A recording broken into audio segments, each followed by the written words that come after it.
¿Ya están? Bueno, vamos a continuar.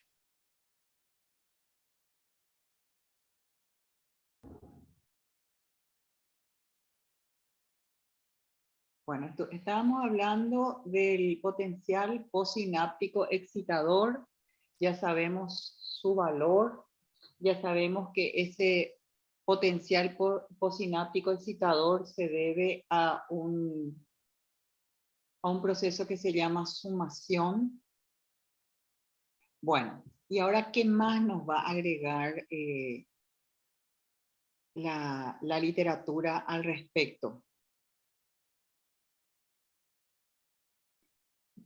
Se dijo que ese potencial postsináptico excitador hace que la neurona esté excitada, esos más 20 milivoltios. Y si a partir de eso, de ese potencial postsináptico excitador, sube más en sentido positivo, llega un punto en que ya pone en marcha un potencial de acción en la neurona. Es decir, de ser una neurona excitada, va a pasar a que exista ya un potencial de acción. Y nos dice, este potencial de acción, ¿dónde ocurre? Nosotros estamos hablando constantemente del soma de la motoneurona. Cuando está excitada, cuando está excitada el soma de la motoneurona y subió más ese potencial postsináptico excitador, más que 20 milivoltios, entonces empieza un potencial de acción, se inicia. ¿Y dónde? En el segmento inicial del axón. Ustedes se acuerdan que cuando hablamos del axón decía, hay una porción que se llama segmento inicial, ¿recuerdan? Que era ese segmento inicial que era, nos decía como cono neuronal, y es esa parte de la neurona en que abandona el soma y va a formar el axón.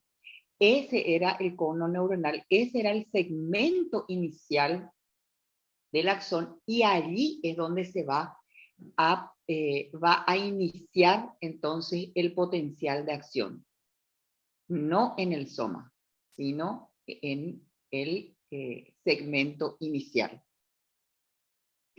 Y nos dice, y uno se preguntaría, ¿y por qué en ese lugar se genera un potencial de acción y no ya en el soma? Uno preguntaría eso, ¿por qué ocurre?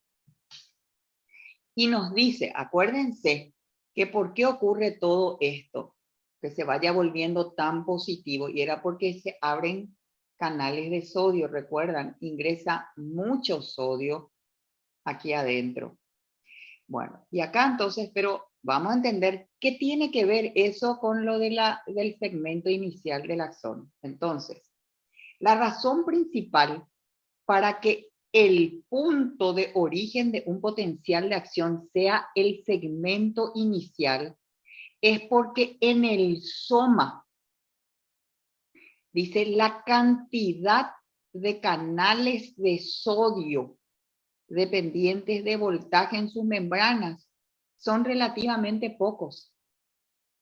No hay tantos canales para que ingrese tanto sodio como para iniciar el potencial de acción, cosa que sí ocurre en este segmento inicial, que nos dice que la concentración de canales de sodio dependiente de voltaje que hay en la membrana de este segmento inicial es aproximadamente 7 veces mayor que la cantidad de canales de sodio por donde puede ingresar sodio que hay en el soma.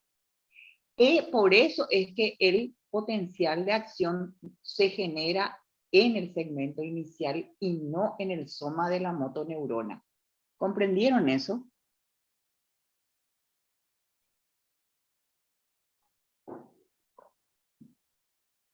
Y nos dice, entonces, el potencial postsináptico excitador que va a hacer que exista un potencial de acción a este nivel del segmento inicial es aproximadamente, está entre 10 y 20 milivoltios. Y nos da el contraste de lo que necesitaría, el voltaje que se necesitaría para poder que ocurra un potencial de acción en el soma, pero que sabemos que no se puede por lo que acaba de decir, tiene pocos canales de sodio, entonces no va a entrar tanto sodio con tanta carga positiva para que levante ese voltaje. Acá se necesitaría aproximadamente entre 30 y 40 milivoltios. En cambio, en el segmento inicial de la acción, entre 10 y 20 milivoltios se necesita para que suba ese potencial de la membrana y ocasione ese potencial postsináptico excitador y ocasione un potencial de acción. Una vez que se inicia el potencial de acción en este segmento inicial, ¿en qué sentido viaja? Fíjense que hemos visto que, por ejemplo, los potenciales de acción, cuando hablamos de las neuronas anteriormente, viajaban a ambos lados, decía a todos lados. Sin embargo, en la motoneurona, una vez que se inicia el potencial de acción en el segmento inicial de la acción, viaja en sentido periférico a lo largo del axón y también viaja en sentido anterógrado hacia el soma o cuerpo. En este sentido, en estos dos sentidos, viaja el potencial de acción. ¿Comprendido? Incluso nos dice, existe ocasiones en que este potencial de acción incluso retrocede hacia las dendritas, pero no a todas ellas.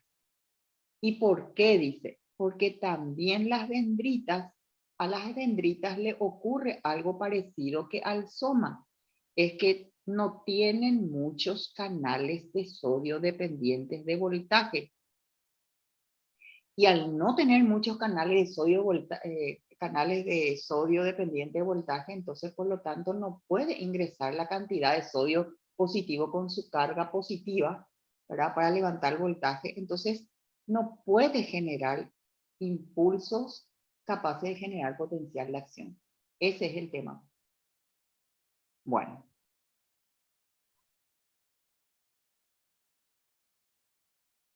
Esto ya dijimos. Bueno, y ahora vamos a hablar de lo que pasa en la parte C.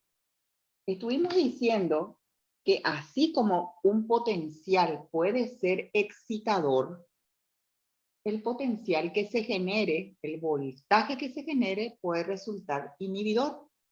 Inhibe, entonces, para que se genere un potencial de acción. Ya comprendimos de qué manera se excita, se estimula. Acabamos de hablar de esto. Bueno, y ahora nos va a hablar de las sinapsis inhibidoras, que es el caso C. Acá vemos la sinapsis y cómo ocurre la inhibición.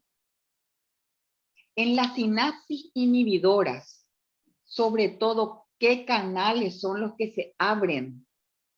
Son los canales de cloruro.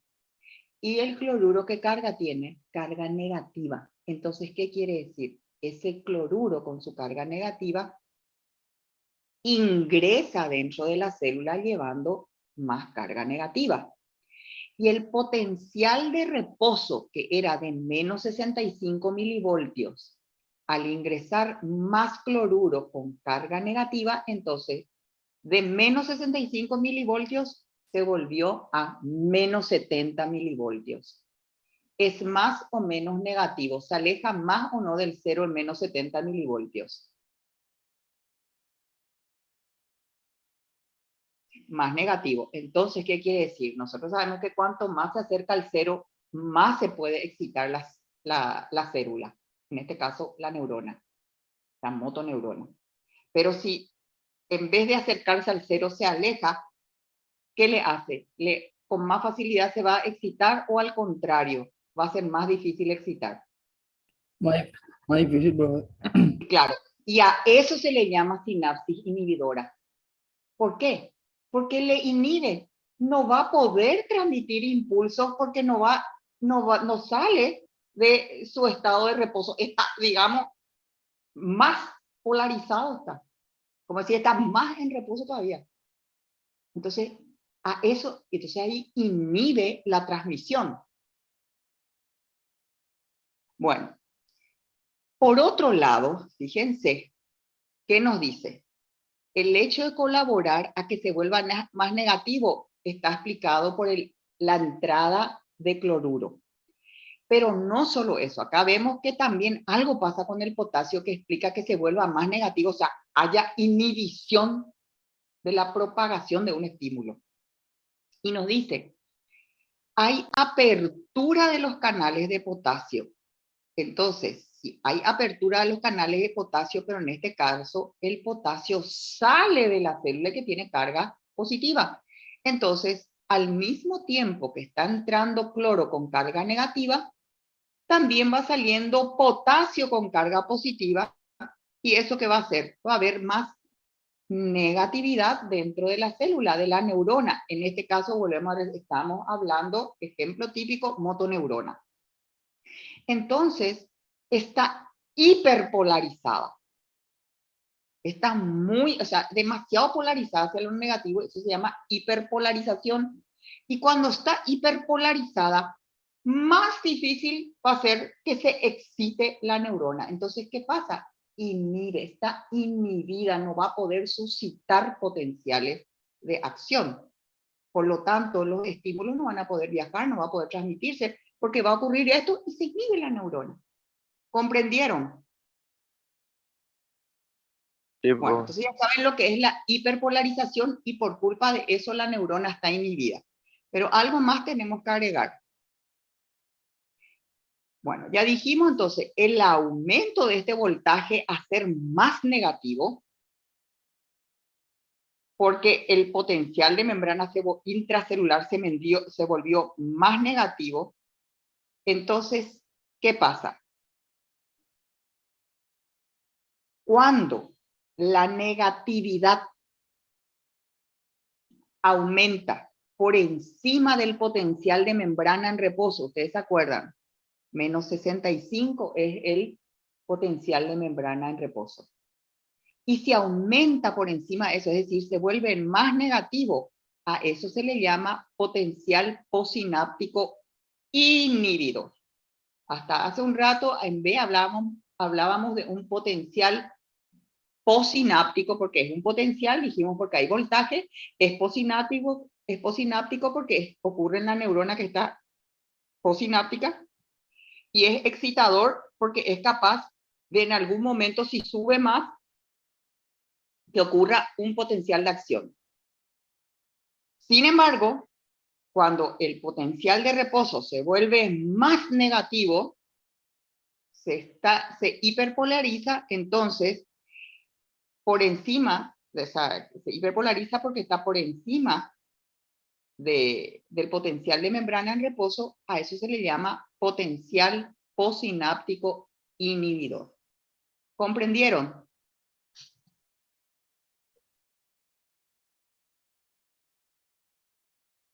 Y en este caso, así como vimos que el potencial posináptico excitador era de más 20 milivoltios, ¿cuál es el valor del potencial posináptico inhibidor? Si llevó de menos 65 milivoltios, que era el potencial de la neurona en reposo, llevó a menos 70 milivoltios.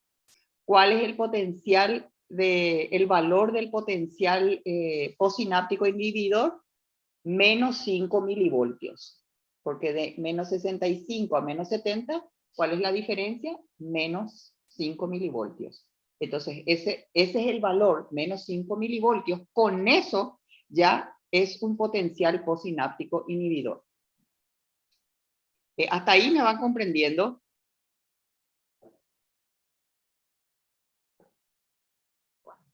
Entonces, a raíz de lo que estuvimos analizando, la pregunta es, ¿cuáles son los estados en que puede estar una neurona?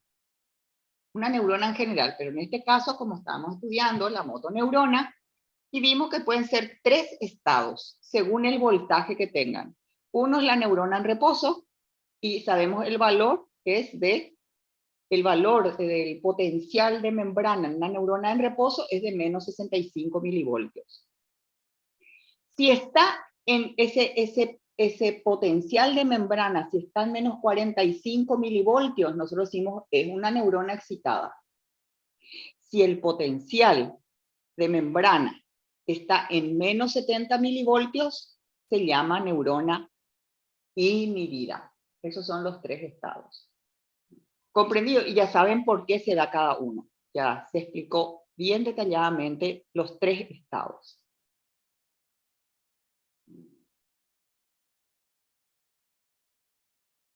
Bueno.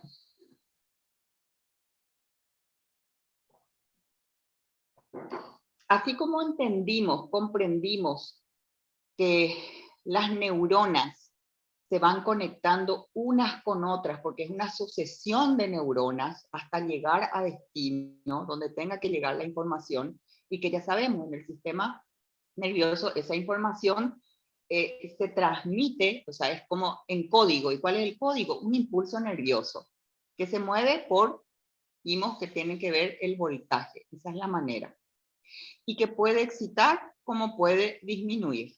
Y la información se transmite de una sinapsis a otra, que es decir, que es el lugar donde una célula se une con otra. Así se traspasa la información a través de la sinapsis.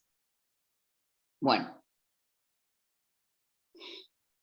No, acá nos va a decir, además de esa inhibición originada por las sinapsis inhibidoras que operan en la membrana neuronal, que es lo que recién vimos. Acá vimos cómo puede ocurrir una inhibición. ¿Y en dónde ocurría esa inhibición? ¿En la neurona presináptica o posináptica? Posináptica. Ahora nos va a decir que también puede haber una inhibición, pero a nivel de la neurona presináptica. Nos va a agregar otro conocimiento más, porque hasta acá nosotros estamos diciendo, estamos aprendiendo todo lo que ocurre en la neurona y en realidad es dentro de la sinapsis en la neurona posináptica. Pero acá nos va a agregar algo. Y les muestro una imagen que no es de Guyton, pero ayuda a entender. Y yo quiero que miren solamente esta parte que les estoy mostrando con el cursor, porque esto es lo que ya estuvimos hablando, en todo sentido. Esta parte de arriba es la que nos va a ayudar a comprender más. Bueno, entonces, además de la inhibición originada por las sinapsis inhibidoras que operan en la membrana neuronal y que se llama inhibición posináptica, lo que recién vimos, muchas veces, no siempre, también ocurre otro tipo de inhibición, pero a nivel de los terminales presinápticos, a este nivel. Y acá ya ocurre la inhibición antes de que llegue la señal a la sinapsis. O sea, no llega acá, hasta la membrana presináptica, y nunca llega a traspasar la información. En cambio, en la posináptica, sí hubo el neurotransmisor actuó, pero ya vimos qué es lo que pasó, por eso en la neurona posináptica ocurrió la inhibición. Sin embargo, en esta dice, ocurre en la terminal presináptica, antes de que alcance la sinapsis. Y a esa inhibición se le llama inhibición presináptica. Y ahora es, ¿cómo ocurre? Así como aprendimos recién, ¿cómo ocurre la inhibición posináptica? Entonces ahora la pregunta es, ¿y qué mecanismo ocurre para que haya inhibición presináptica? Y nos dice, esta inhibición presináptica está ocasionada por la liberación de una sustancia inhibidora. Eso tenemos que entender. Se libera una sustancia inhibidora. ¿Dónde se libera? en las inmediaciones de las fibrillas nerviosas presinápticas, aquí nomás, antes de que sus propias terminaciones acaben sobre la neurona postsináptica. O sea, acá en la terminación ocurre. ¿Y cuál es esa sustancia o cuáles son las sustancias inhibidoras que se segregan a nivel de esas terminales antes de que lleguen a la sinapsis? ¿No dicen? Son varias, pero en la mayoría de los casos, la sustancia transmisora inhibidora que actúa aquí en la inhibición presináptica es el ácido gamma aminobutírico, que se conoce por sus siglas de GABA. Y todos estos conocimientos, uno dirá, ay, qué aburrido saber todo esto, pero les cuento, a partir de estos conocimientos es que, por ejemplo, para el tratamiento de ciertas enfermedades, van a ver que hay pacientes que hay que recetarles GABA, y es para que no estén muy estimulados, muy excitados, y van a ver que sobre todo se utiliza a nivel psiquiátrico o en ciertas otras patologías, hay que recetarles esto para qué, para inhibirle un poco y ese sistema nervioso no esté tan hiperestimulado. Entonces, como hay que bajar la transmisión de esos impulsos, unas neuronas muy excitadas, entonces se logra mediante este tipo de inhibición.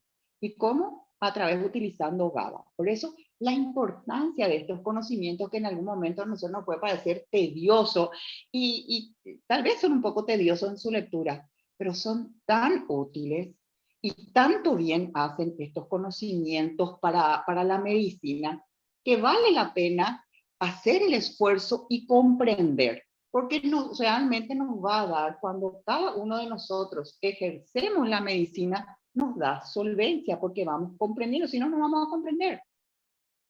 Bueno, ok, ¿me van siguiendo hasta allí?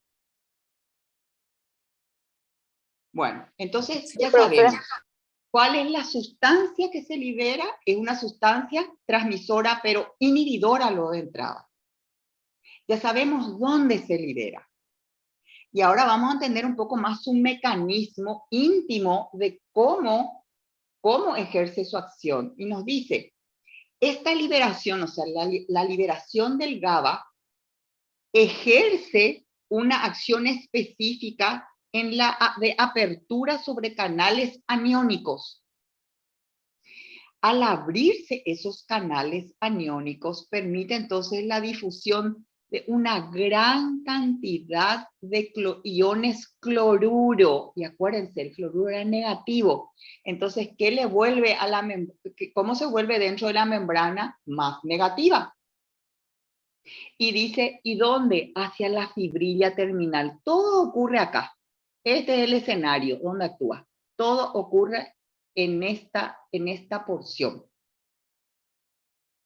Entonces, las cargas negativas de los iones cloruro, ya sabemos, inhiben la transmisión sináptica, porque nosotros ya aprendimos que para que haya transmisión, para que se genere potencial de acción, tiene que volverse positivo el voltaje.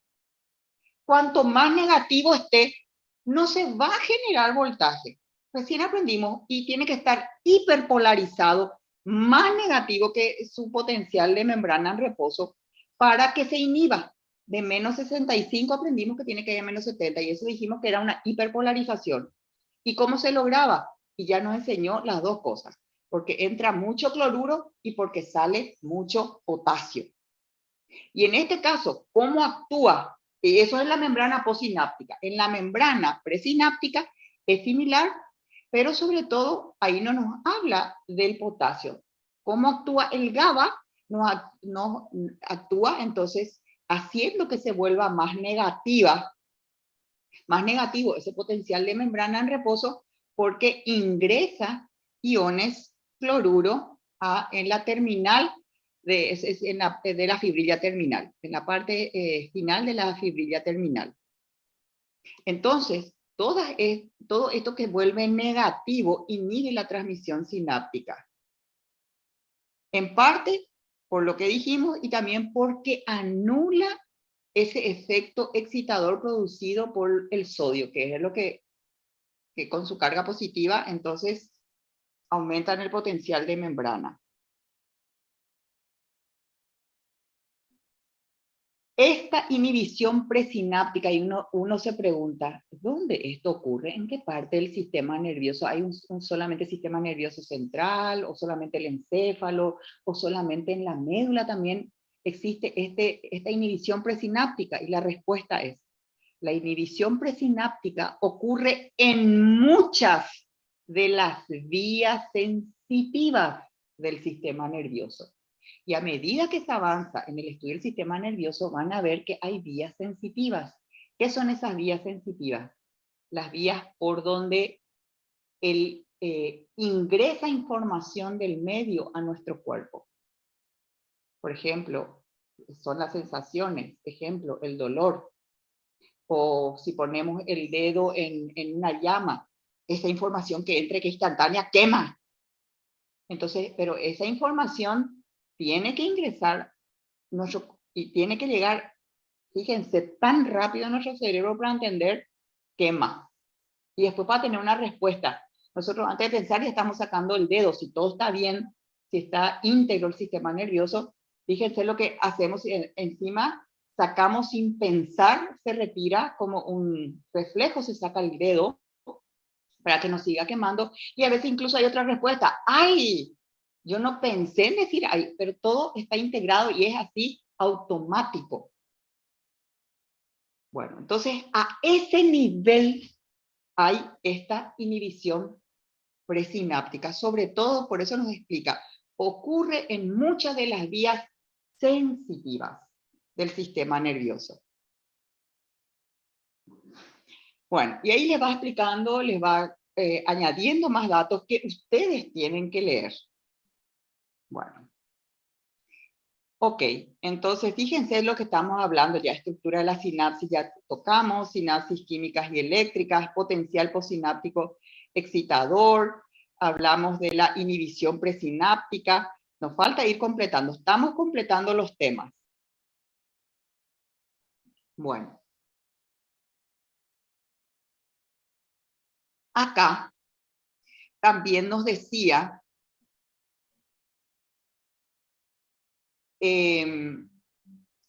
dentro de lo que era función de la sinapsis, les hablé lo que era la sumación. ¿Y en qué momento les hablé la sumación? Cuando les dije que para producir ese potencial postsináptico excitador, que es de más de 20 milivoltios dentro del soma de la neurona postsináptica, les dije que parecía poco, pero que no lo es, que una sola sinapsis, o sea, una sola fibra presináptica descargando nos va a producir esos más 20 milivoltios, que se necesitaban de 40 a 80, que al mismo tiempo, en forma simultánea o en rápida sucesión, 40 a 80 descarguen fibras presinápticas para poder levantar a un voltaje de más 20. Entonces, ¿qué quiere decir? Que se suman 40 a 80, porque una sola es imposible, tienen que sumarse otras, tienen que adherirse otras para que ocurra eso. Y a eso se le llama sumación. ¿Comprendido? Pero a su vez van a ver que la sumación puede ser espacial o puede ser temporal. Y fíjense que todo esto es ciencia. Los fisiólogos, qué capos tienen que ser, porque ellos son los que producen toda esta información, todo lo que descubrieron, y a raíz de tanto descubrimiento que nosotros por ahí decimos, ay, qué aburrido todo esto, pero es ciencia. Y es ciencia en este caso que sirve para la medicina, que puede también les sirva a los veterinarios, que les sirva a los biólogos, pero a nosotros en este caso para la medicina. Bueno, entonces, ya les dije, otro concepto de lo que pueden hacer las neuronas, dentro de las funciones de las neuronas, es sumación. Y como les dije, la sumación puede ser espacial o puede ser temporal. Y ahora vamos a entender cuál es la diferencia entre sumación espacial y sumación temporal. Ahora vamos a hablar de sumación espacial. La excitación, y vamos otra vez a esto que es del medio, porque si nos dice la excitación, no vamos a hablar de neurona en reposo, acá no hay nada excitado, está en reposo. Y lo que está inhibido, ya sabemos, está inhibido, entonces nos queda este es el caso que tenemos que hablar, el B. Entonces, este es un solo terminal presináptico, que ya dijimos. Bueno, y volvemos a explicar. La excitación de un solo terminal presináptico sobre la superficie de una neurona casi nunca activa la célula.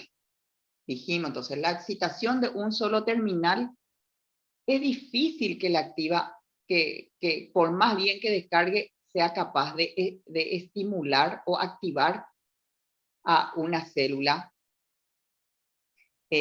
postsináptica. Y acá nos dice, la razón de este fenómeno reside en que la cantidad de la sustancia transmisora que es liberada o segregada por este terminal solo, aislado, solamente puede generar de 0,5 a 1 milivoltio. Una sola célula presináptica, aunque descargue bien, solamente es capaz de subir el voltaje, o sea, tener un potencial postsináptico excitador que va de 0,5 a 1 milivoltio. Y nosotros ya sabemos que para que sea un potencial postsináptico excitador y que la neurona esté tan excitada que luego pueda generar un potencial de acción, se necesita que tenga, dice, a nosotros ya nos dijo 20 milivoltios, incluso de 10 a 20 milivoltios. Entonces, ¿qué hay que hacer para que se generen estos 10 a 20 milivoltios? Y que al mismo tiempo se estimulen muchos terminales presinápticos, o como ya nos dijo antes, que sea en una sucesión rápida. Entonces, esto es una sumación espacial. Se le agregan más terminaciones, mayor número, que nosotros ya sabemos que tienen que ser entre 40 y 80, para que generen ese potencial. A eso se le llama entonces sumación espacial.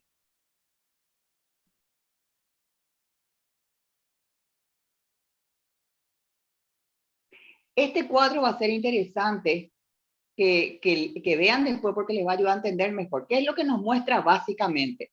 Miren el número 4, el número 8 y el número 16. En el número 4 dispararon 4 neuronas. Entonces vean cuánto subió el voltaje. Hasta aquí nomás. Este es menos 65, que era el potencial de membrana en reposo, y no llegó ni a 60, subió muy poco. De 0,5 a 1 milivoltio, nomás lo decía que una sola es capaz de, si solamente dispara una sola neurona. Acá 4 neuronas no llegó ni a menos 60.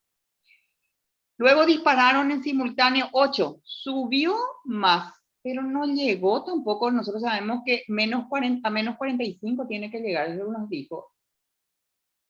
Y sin embargo, cuando 16 terminales presinápticos en simultáneo dispararon, se sumaron, hicieron una sumación espacial, ahí se pudo lograr un voltaje mayor. Entonces, a esto se le conoce como sumación espacial.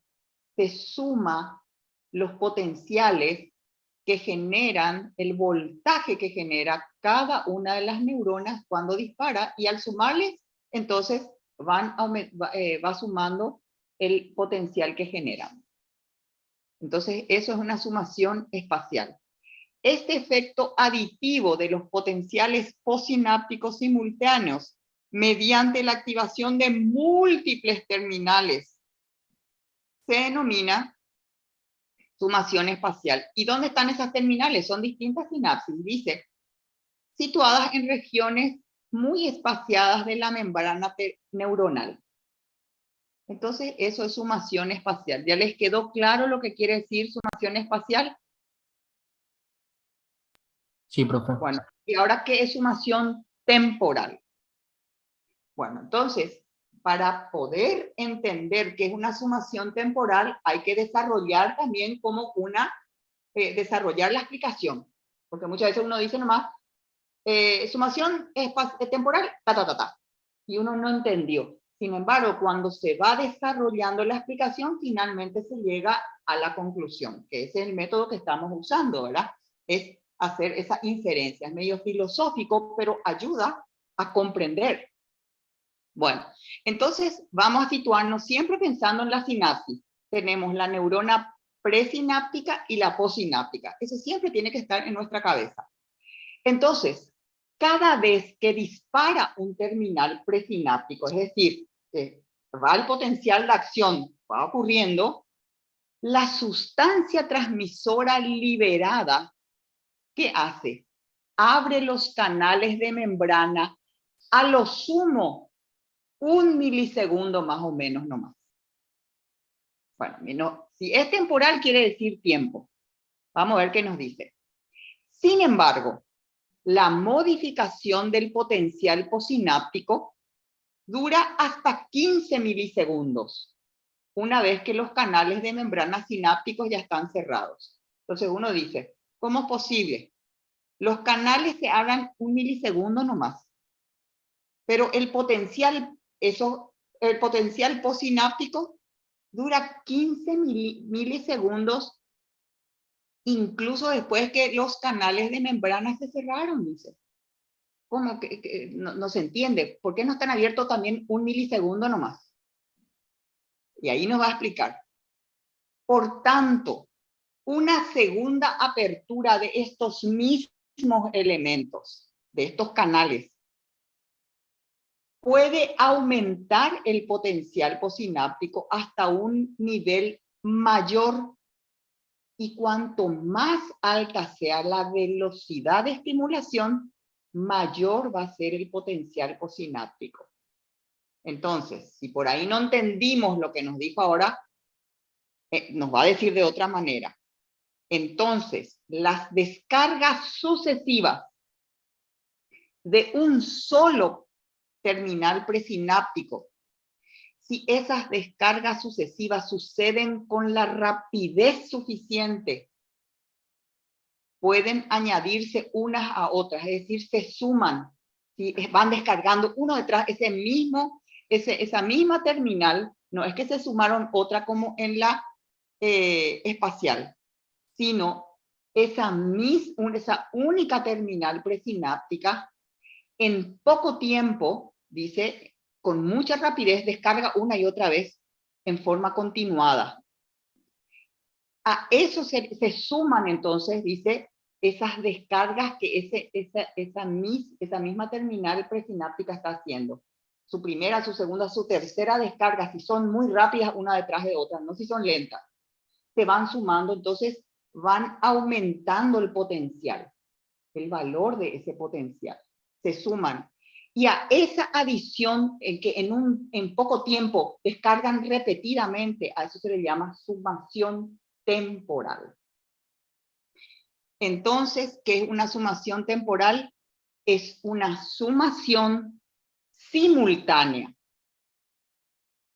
Más bien diríamos que ocurren con mucha rapidez, una detrás de otra, de potenciales posinápticos excitadores, o pueden ser potenciales inhibidores, porque puede descargar para excitar como puede descargar para inhibir. Bueno, entonces, ahí vemos la diferencia entre lo que es una sumación espacial, que es porque se unen varios terminales presinápticos para descargar. Para que pueda descargar y se estimule el potencial posináptico. Sin embargo, en la temporal es una misma terminal presináptica, lo que tiene que hacer es descargar varias veces en poco tiempo para ir sumando los voltajes que cada descarga produce, y así llega a haber entonces un potencial posináptico, o que excite o que inhiba. ¿Llegaron a entender eso? Bueno.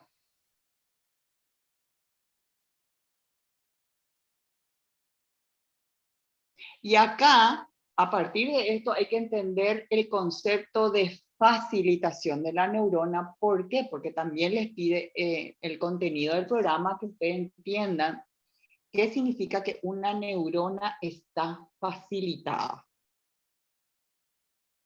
Es un término que si uno dice nomás, Dios mío, yo no sé lo que es eso, me están hablando de chino básico. Y bueno, y para eso tenemos que entender todos estos conceptos para que no sea chino básico, sino uno decir, ah, se refiere a esto, porque tenemos el concepto.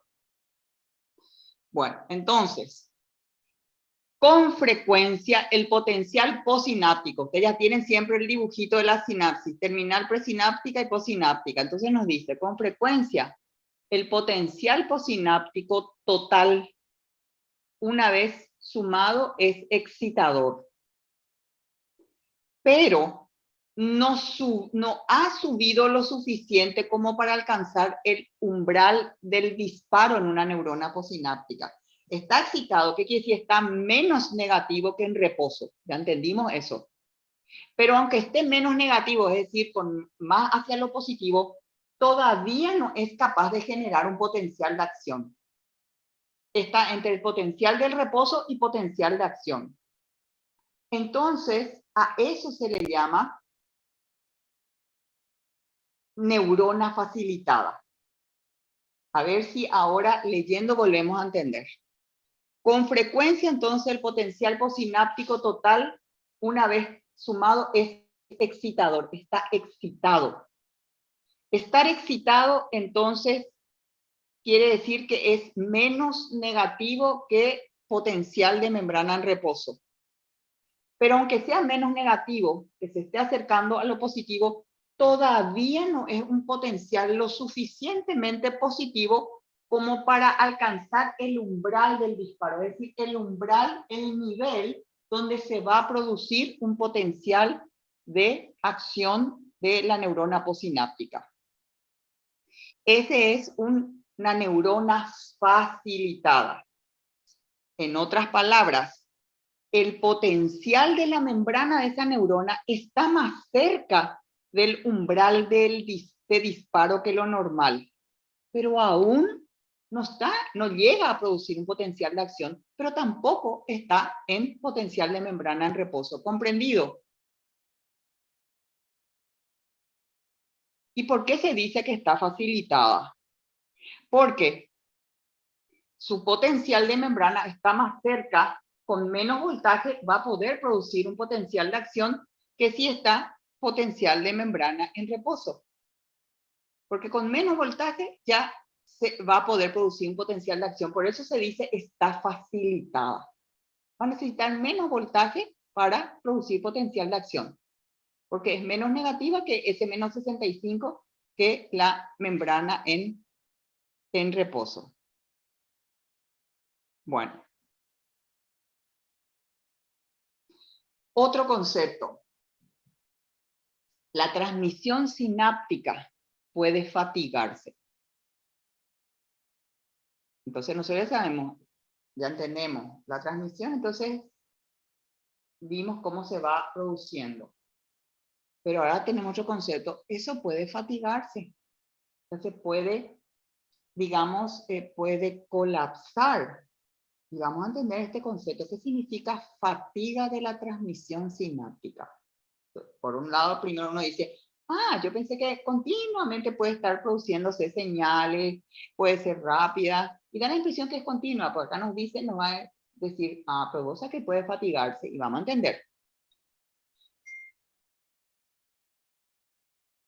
Entonces, cuando las sinapsis excitadoras, y ya entendemos lo que es una sinapsis excitadora, recibe estímulos repetidos a un ritmo elevado, entonces ahí nos dice dos condiciones. Estímulo repetido, toda la hora se le va estimulando. Y encima el ritmo con que se le va estimulando es elevado muy rápido.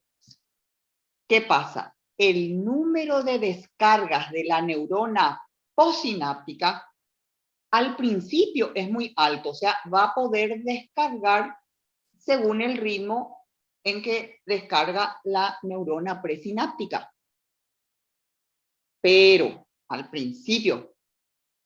Pero la frecuencia de disparo va bajando progresivamente en los milisegundos o segundos sucesivos.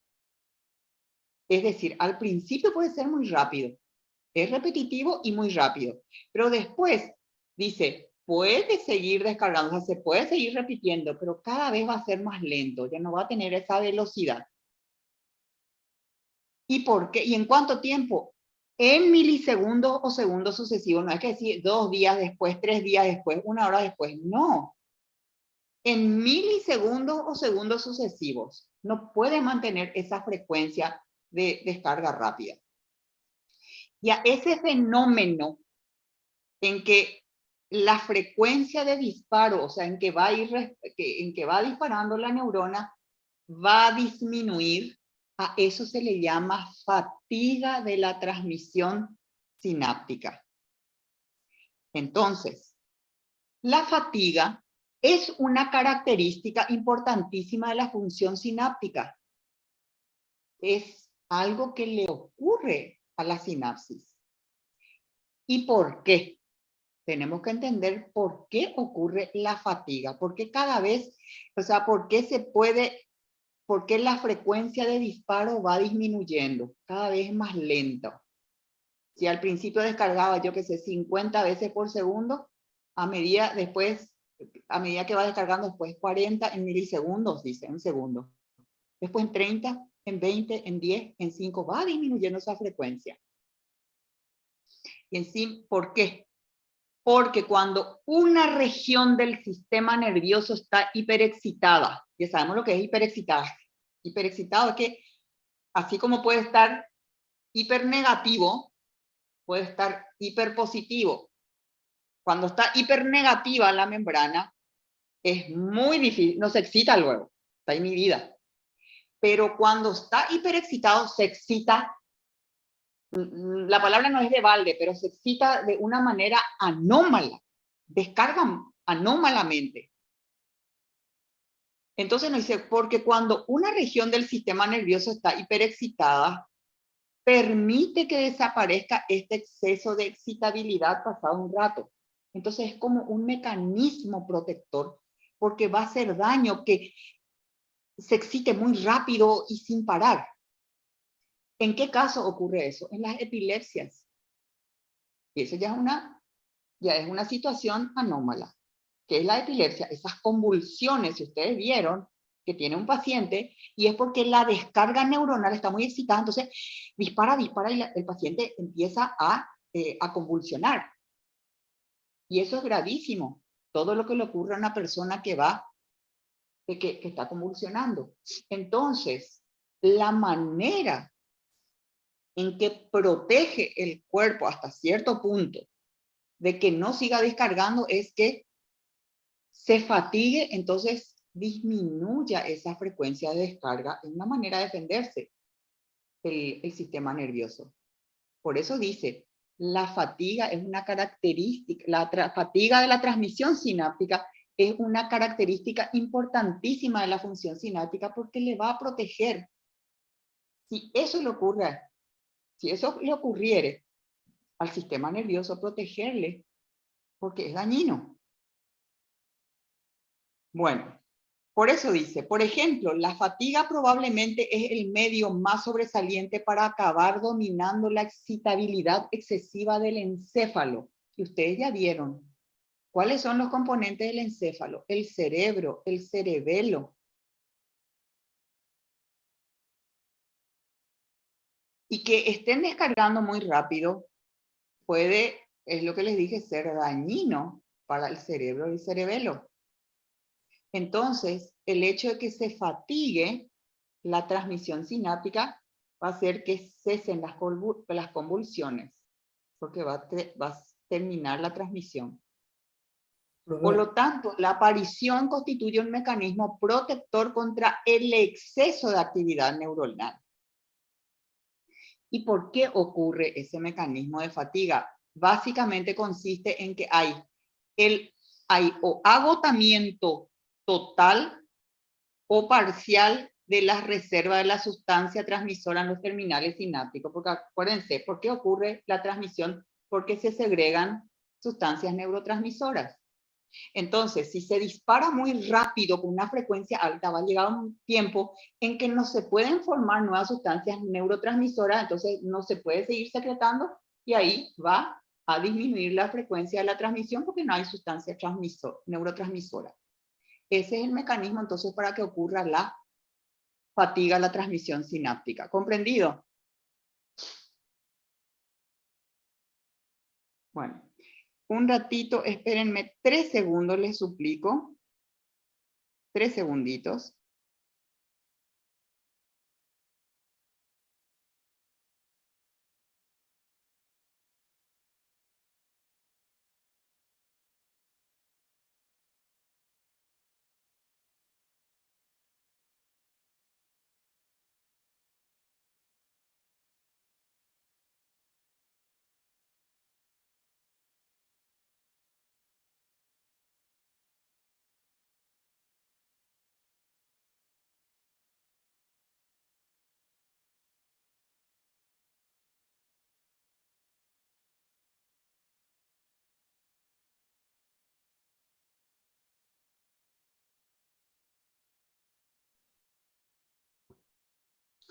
Bueno, ahora vamos a ver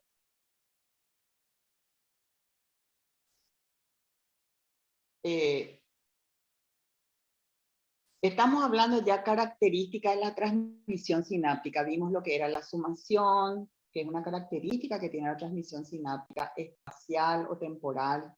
Vimos que se puede fatigar. Y también tenemos que, hay ciertas situaciones en que puede pasar el organismo. Por ejemplo, una persona presenta un estado de acidosis. Ustedes saben que el pH de la sangre, es decir, el potencial de hidrógeno, eso es el pH, en la sangre tiene que tener un rango de entre 7.35 a 7.45. Si se sale de ese rango en más, o sea, sube por encima de 7.45, se llama alcalosis. Y si disminuye por debajo de 7.35, se llama acidosis. Entonces, esos estados que hay personas que pueden sufrirlas, por ejemplo, una persona que tiene una crisis de hiperglicemia, es diabética, puede hacer una acidosis metabólica. Entonces, si una persona, por ejemplo, le sube a 500 miligramos en sangre el nivel de glucosa, presenta lo que se llama un estado de acidosis. El problema con ese estado de acidosis, ¿verdad?, que generalmente se le lleva a urgencia a una persona cuando está así, ustedes van a ver que tiene una serie de síntomas y entre esas, ¿qué pasa con la transmisión sináptica? Van a ver que la persona puede incluso entrar en coma, o sea, va perdiendo el conocimiento y entra en coma. Entonces, ese estado de cambio de pH, tanto acidosis o alcalosis, también afecta la transmisión sináptica y como médicos tenemos que saber que esto se sufre el sistema nervioso porque la neurona es afectada por nivel de pH. Entonces, para desarrollar ese concepto, la mayoría de las neuronas, no solamente la motoneurona anterior, sino la mayoría de las neuronas son muy sensibles a los cambios de pH que hay en los líquidos intersticiales que le rodean, ¿verdad? Bueno, el primer concepto, la alcalosis aumenta mucho la excitabilidad neuronal. ¿Y qué es la alcalosis? Todo lo que está por encima de un pH 7.45. Entonces, ¿qué quiere decir? Que la alcalosis aumenta la excitabilidad neuronal que puede causar en una persona, cuando está en alcalosis, que tenga convulsiones epilépticas. Y por el contrario, una persona que por el motivo que fuere, yo les dije, puede ser por diabetes, pero puede ser por otras cosas, pero se ve mucho eso acá en Paraguay, porque hay mucha diabetes. Las personas, entonces esa acidosis afecta a las neuronas y ¿qué ocurre? Que la persona entonces deprime, les deprime a las neuronas y la persona entra en coma. Entonces, en concreto, y ustedes van a leer esto mejor, la alcalosis excita la actividad neuronal. Y la acidosis deprime o disminuye la actividad neuronal. Si excita, puede llevar a convulsiones epilépticas en el propio encéfalo. Ya vieron que órganos tan importantes del sistema nervioso están en el encéfalo. Y uno pudiera quedar con secuelas. Y por otro lado, la acidosis entonces disminuye la actividad neuronal. Bueno, ¿vamos bien hasta ahora? Sí, profe. Bueno, espero que estén aprendiendo. Bueno, así como vimos entonces también que tanto la alcalosis como la acidosis, la hipoxia, ¿qué pasa cuando la cantidad de oxígeno que hay en sangre está por debajo del valor normal? ¿Afecta o no la transmisión neuronal? Claro que sí. Y nos dice, la interrupción por pocos segundos de que haya oxígeno en el organismo, que puede ocasionar ausencia completa de excitabilidad en las neuronas. ¿En qué casos, y uno se pregunta, en qué casos la neurona no está recibiendo oxígeno? Y cuando, por ejemplo, hay falta de irrigación sanguínea en el cerebro, cuando hay un derrame, por ejemplo. Entonces, cuando hay eso, el cerebro no está recibiendo el aporte sanguíneo que por sangre llega oxígeno, ¿verdad? Aparte de nutrientes, con este caso el oxígeno, entonces falta oxígeno. ¿Qué le pasa a la neurona? Se deprime y ustedes van a ver que la persona pierde el conocimiento. Entonces el oxígeno también altera el funcionamiento de la transmisión sináptica. Y ya ven en qué sentido. Bueno, hay fármacos que también actúan de esta manera. Y acá vamos a parar un rato y les digo 4:45 volvemos. ¿Les parece? Bueno.